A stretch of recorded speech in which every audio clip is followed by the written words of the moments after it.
Hello, welcome to On the Cusp, aka For the Record. My name is Rashad Price-Averett, aka Rashad Suave, aka P Money, aka Pizza. Welcome. We have a special guest here today, Aisha. She's going to introduce herself. I told Miss Aisha because we had a conversation. She seems like a reasonable human being. I feel like she has the authority to speak on the current topic, which we've been kind of covering, as far as like the older generation versus the new generation, how that works in regards to women versus men, thoughts as far as what elongates or what is a successful relationship. And I want you guys to hear from Aisha because she has experience, and I feel like she would shed some light on the topic even further. So without further ado, Ms. Aisha, could you introduce yourself? I'm gonna ask you this: what gives you the authority to speak on men and women's relationships? So, hi everyone, my name is Aisha, as Rashad said. So what gives me authority to speak on relationships? Because I'm in a committed relationship. I'm married. I don't think that I've shared this with you. Maybe you knew this, maybe you didn't. But this is my second marriage. The first one was not successful, obviously. So I've experienced it from both realms, the good, the bad, the ugly, and then doing it all over again. After I told myself initially, after my first marriage or during my first marriage, I was always committed to this is a one and done. If this doesn't work out, I'll never do this again. Like, I'll date for the rest of my life. I can be with the same man for the next 30 years, but I just won't be married again. And my perspective obviously has changed. It changed. So I think that kind of gives me to speak on this topic. Okay, so I wanted to ask you,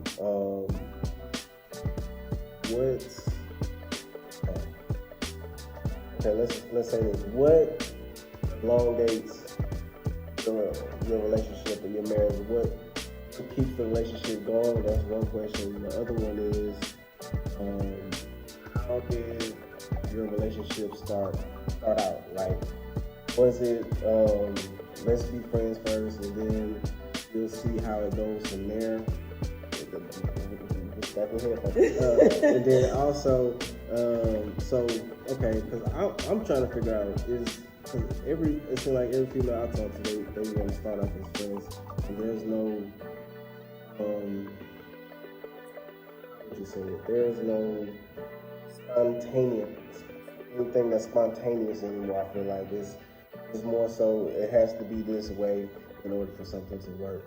And from my perspective, I don't want to put time, effort, resources into something that's not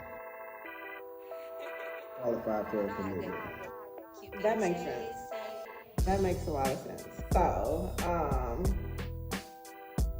first question was how long have you been married? Been married, you told me 4.5 years. 4.5 years. Yes. So what has elongated up? Okay, yes. Okay. So what keeps us together? As cliche as it sounds, I can honestly and genuinely say that he is my best friend. He knows me better than I know myself. Like, he can complete my thoughts, my sentences, because he's taken the time to get to know me at my core. He listens. There's like nothing that's off limits. There's no embarrassment. Like, that's my dog. Aside from anything else, like before he was my husband, my kid's father, like that's my homeboy. That's the road dog. Yeah. So how did it start out? Like, was it like, okay, I'm pretty sure you didn't tell him in the beginning that you wanted to be friends first, right? Absolutely not. So I'm gonna be completely Honest and transparent. This is a transparent moment. Okay. So, me and my husband are still on our first date, basically. So I was married, as I've said. I was married. My marriage ended way before I made the decision to end my marriage. So mentally, I was already done. We were just there going through the motions. So when I decided like this marriage is no longer working, like I had already healed. Basically, because like I said, my marriage was done way before I decided to leave. So I had went through the whole grieving process. I went through the whole sad, mad, angry. I had cycled through all of my emotions. So when I got to the end point, like I knew I'm done. Like this will never be. There's no coming back from this because I had already did the work to heal myself. So the day that I woke my husband up and I said, this isn't working. Like, I'm done. Like, this isn't working. He was shocked. Now I know why he was shocked, because he was so disconnected, had no idea how I was feeling because he was never emotionally connected. I told him I was done. He left the house. Woke my daughter up. Woke my daughter up, said his goodbyes to her. She cried, he cried, we all cried. Just like I said, I had already healed, but my emotion was stemming from my daughter's emotions. Right. So he left. What made so there was never an emotional connection with your first marriage? Was that the only thing that caused the breakup?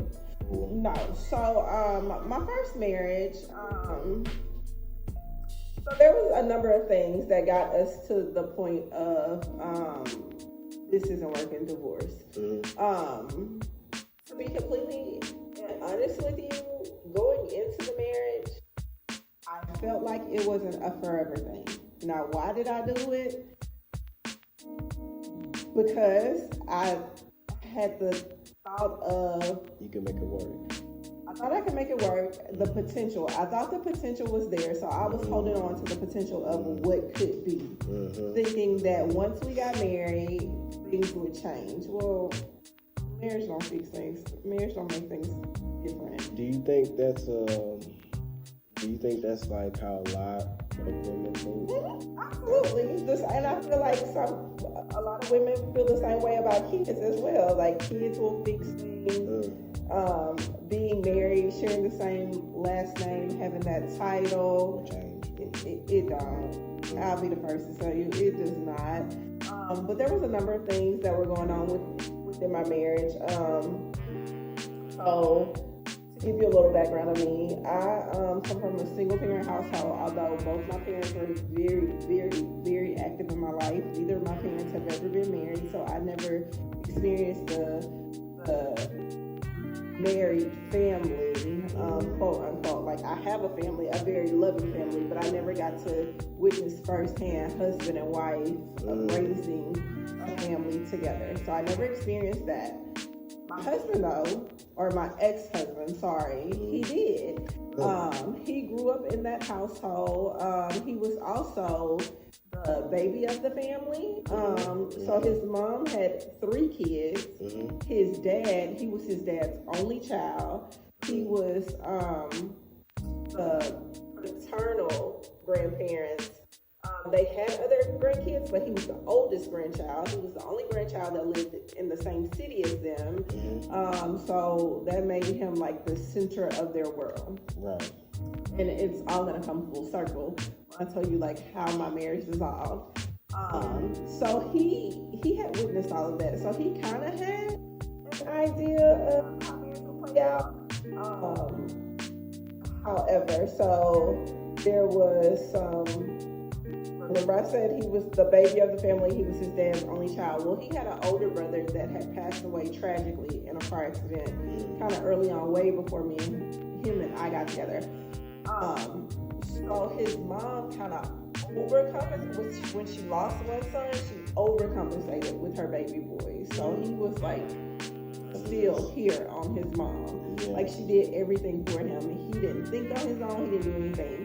He didn't leave his parents' house until he and I got married. So, where I had been independent for a very long time.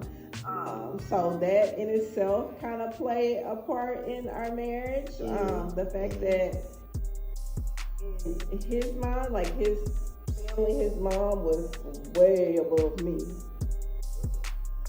So that was a factor in our marriage. There was infidelity to the point that he fathered, and the children are not alive. I don't know what happened with the pregnancy. She lost the babies. But anyways, there was infidelity where he cheated, and as a result, there were kids that were produced. As well as there was addiction. He was addicted to gambling. So all of these things kind of culminated in our marriage to eventually cause our marriage to dissolve. I do want to say this because when I last had interviewed my grandmother, I told her some of the people that I look up to. One person being Jay-Z, I can relate to him because he came from the hood and I came from the hood. He's married, of course. Everybody knows that he's married, and he had his ups and downs in his marriage, but he never experienced having both parents in the household. Parents who were married, I never had that. So growing up, I couldn't see myself being married and having a family and having kids and all that stuff until I got later down the line as I got older. So sometimes people like us, when we get into relationships and serious relationships, we still learning how to become the man that we're supposed to be for our relationship and for our woman and marriage and stuff like that. So when Aisha said that she was in a single parent household, that kind of is conducive to me as well. And I didn't even have to bring it up. She touched on it. So the difference between a single parent household versus a two parent household, I feel like that's important in how people shape their ideas on relationships. Absolutely, and that also played a factor into it. So, although I didn't grow up in a two-parent household or in that family origin, I knew that was something that I wanted because I had never experienced it before. So, You have siblings? I do. I have two older brothers, but my oldest brother, he was gone in the Marines, like very young off. And then my other brother, he lived with my grandparents. So although we lived in the same city, we were under the same roof for a short period of our life. Why did you have the idea that you wanted to have a family and be married? Where did you get that idea from? Society. Okay. So society, when you say society, like, is that a thing like where, because of course women are more mature. Thank you for the segue. Women are more, the stigma is women is more mature and smarter than males. Growing up. That's the stigma, right? It is. Everybody says that women are more and mature. I think that comes from the household too, because I think responsibility-wise, most of the load is put on the girls in the household, or men are taught, work, but girls are taught to take care of everything else. I disagree with that. And we can agree to disagree, but I feel like society. I agree with that.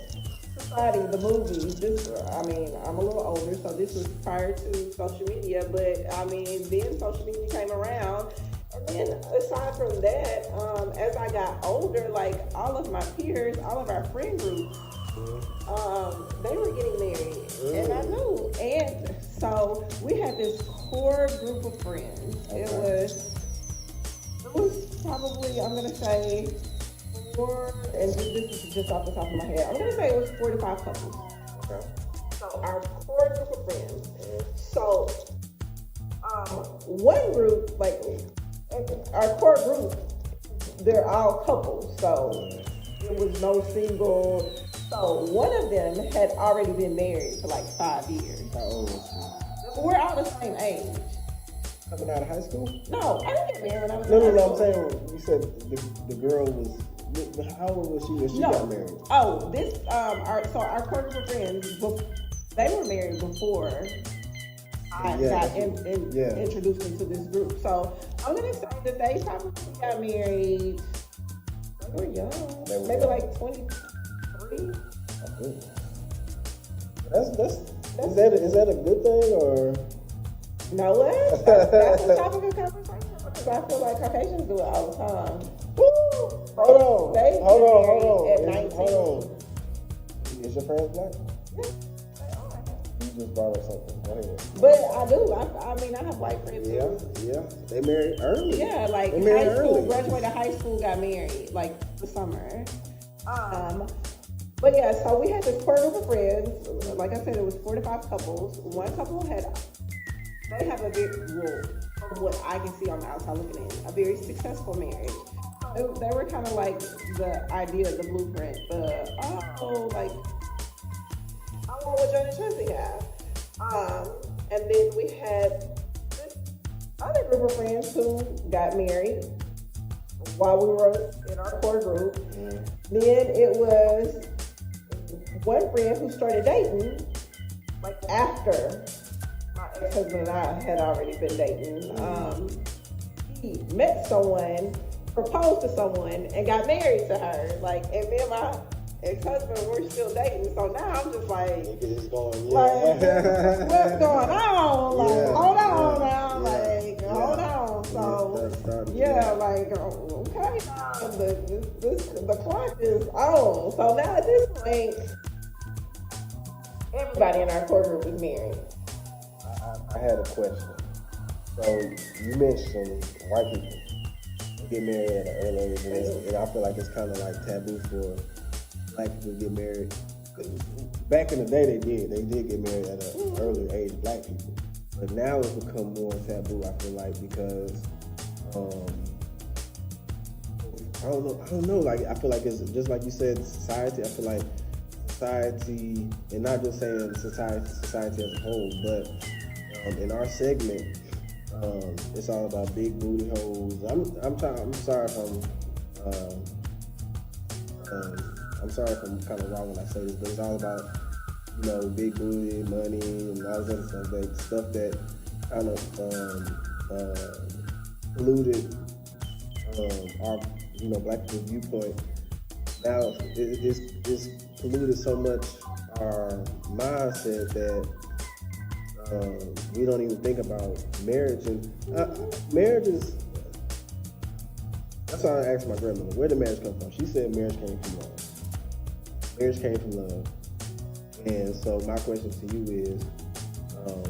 is marriage, is it more so a human or a secular thing or a godly thing? What are your thoughts on that? What it should be, a godly thing.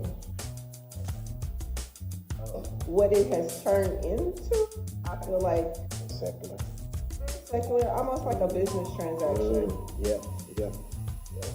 Most definitely. And that's my thought. That's my train of thought, because everything has come full circle in regard to what I've been through. And me knowing my mindset before my mindset was always monogamous as well, even though I didn't really realize it until I got to this age I'm at now. But you are right. It become more of a business transaction. I think more so in the black community than other communities. Because, Sure. My thing is, before I forget, I'm sorry. Go ahead. The whole, from my viewpoint, the spontaneous is taboo as far as love at first sight. Right? We can see that in other cultures, but we definitely don't see it in black. Oh, and if you told somebody They it was crazy. love at first sight, they would look at you like you got 4 hands. Yeah. Like, that's impossible.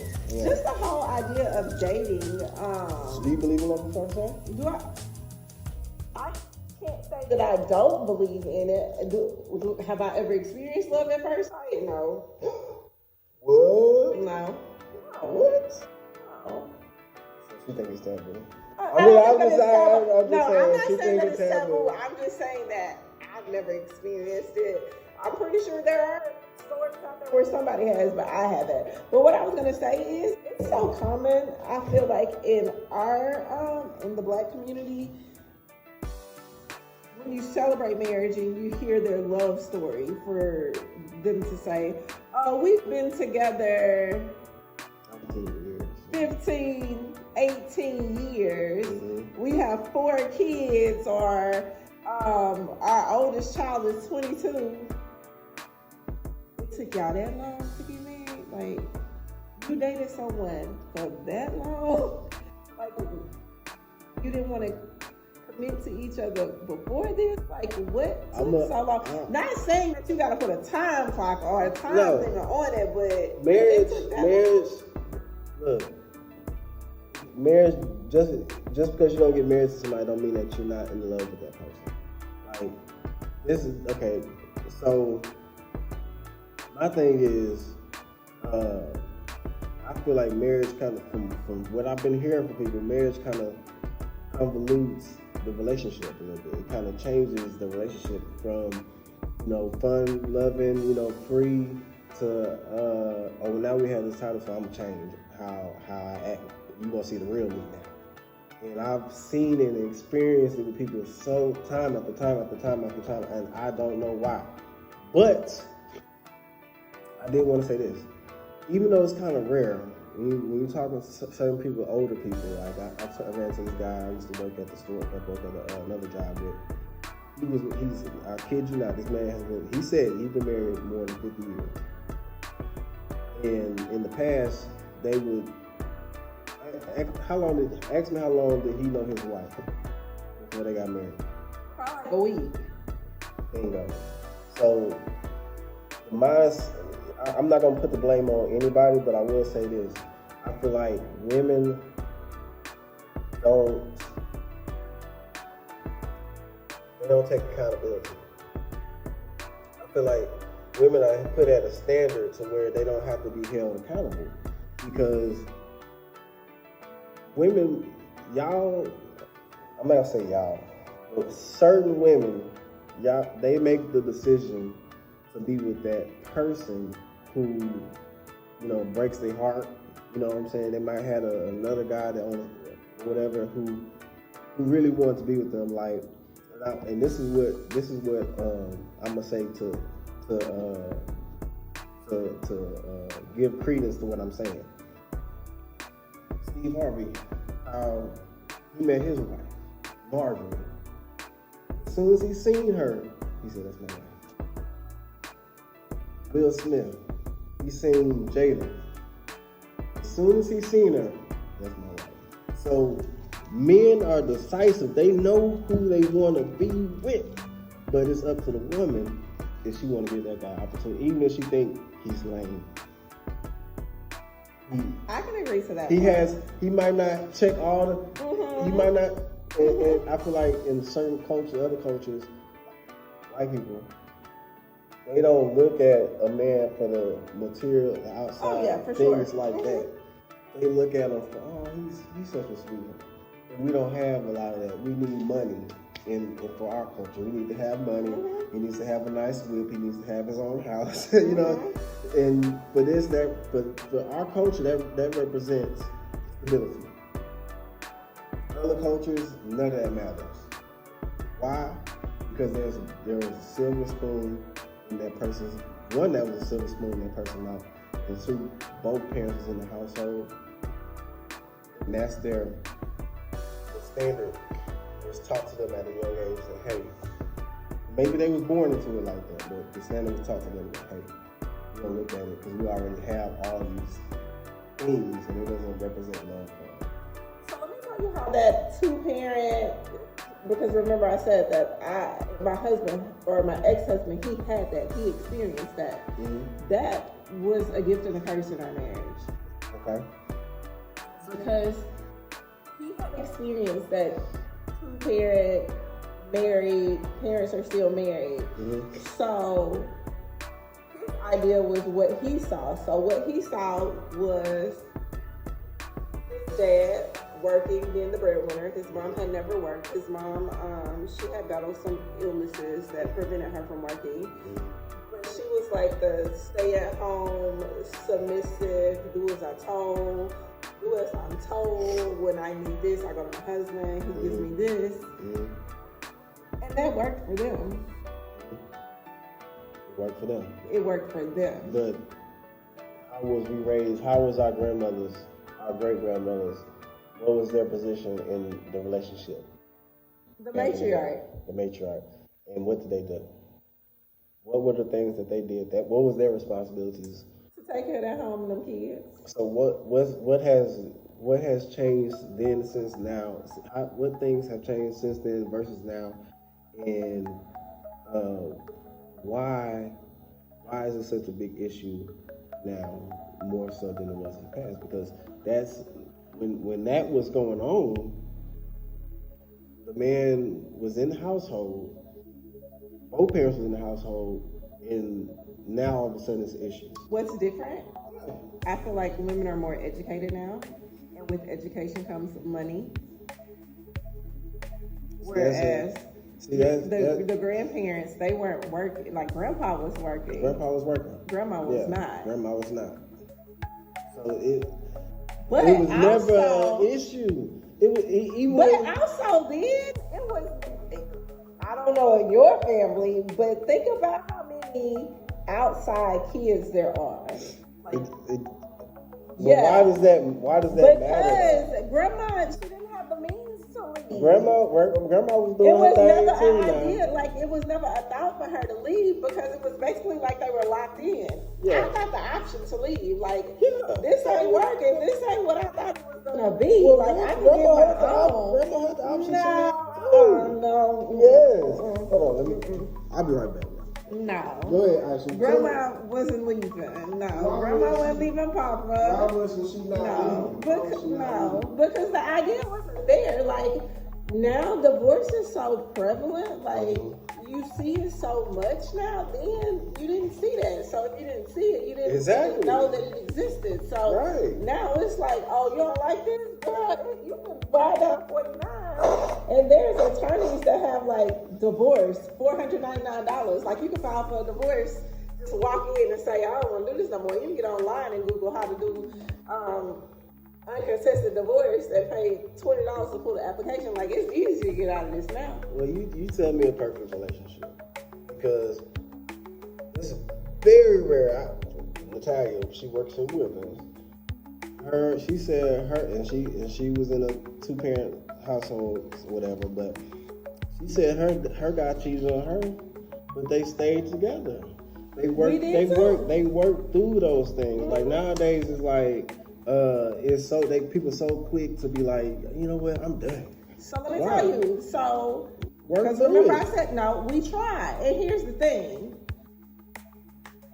I'm not Jesus Christ. Like I'm not gonna keep forgiving you. Okay.